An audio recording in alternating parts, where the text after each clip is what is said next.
Cioabellatre Ladies. And here we go again with another great blog on debunking the myths we tell ourselves. We have here TP, Pumpkin, and I'm Sparks. So the question is, why do we procrastinate? Well, here's the slogan for the excuse number 20. The front of the design says, I'll eat less tomorrow to make up for it. And the back of the design as a resolution, eat less today.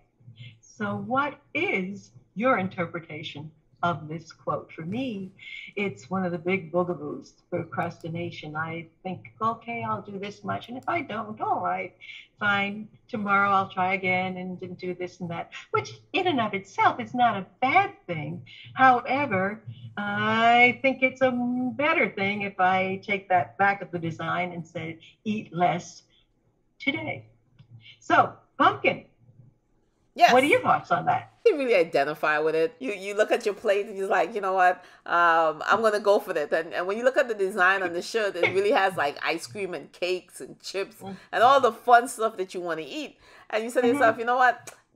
I'll just binge today and I'll eat this right now, and then tomorrow I'll eat less. I'll eat the less dessert. I wouldn't eat chips tomorrow, and you're hoping that it will make up for what you eat the day before. When you were just saying that, I'm thinking of Gone with the Wind when Scarlett O'Hara says, tomorrow's another day. Yeah, but what about today? What about today, right? What about today? Yes. TP, so give us some help. No, like when I think about that and I look at the shirt, I laugh, right?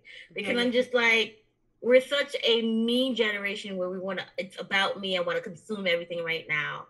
And sometimes we don't regulate ourselves. And so I always go into this, what is an excuse? Is this really an excuse or is this the truth? Well, it's a habit. Mm-hmm. It's something that I've, gotten used to. It's certainly something that's emotionally, it fills up a void, figuratively and practically. I had cheesecake fantasy ice cream. I already had the half of it, and I'm saying to myself, why am I eating this, right? Yeah. So yeah. But is it ever really actually as good as that fantasy? I don't know. And then you say to yourself, I really didn't need to do this. Yeah, no, I don't say that. I think sometimes it comes down to a deeper rooted issue. I always want to go back to childhood and how we deal with boundaries and accepting boundaries and following through on boundaries. Because sometimes it does stem from how we're raised or how we interpret things. And now that we're adults and we're going through this, am I sticking to my boundaries? Am I sticking to the stuff I set for myself?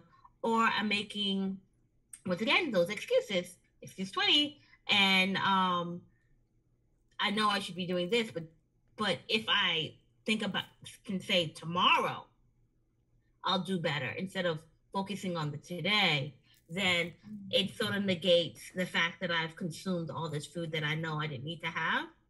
So, usually people that are very consistent and people that can regulate themselves, they do very well with it. And people who, skate across the lines or struggle with following rules and being consistent. But that's what procrastination is all about, right? I mean, there's no boundaries with procrastination, and it's something that's a part of our lives more often in every area besides where we eat. So when you think about solutions and we go to the back of the shirt and the shirt says eat less today, is it that simple? Yes and no.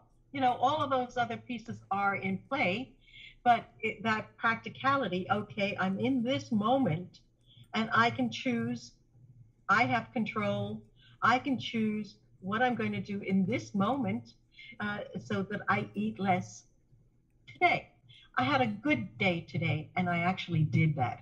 Okay. I stopped myself. Mm-hmm. I was like, whoa. For me, I just think it's a reality check.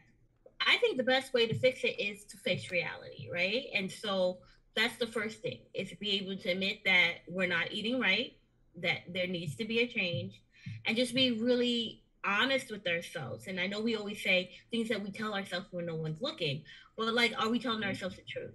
And I think once we can get honest, then we can start getting honest solutions as far as eating right. Big thing is portion control, and how often we eat. We have lots more to discuss regarding excuses we tell ourselves in private. So click like, share, subscribe below to follow us. And if you want to hear some more about debunking excuses, in the comments, tell us what you think about excuse number 20. Ciao, Bella.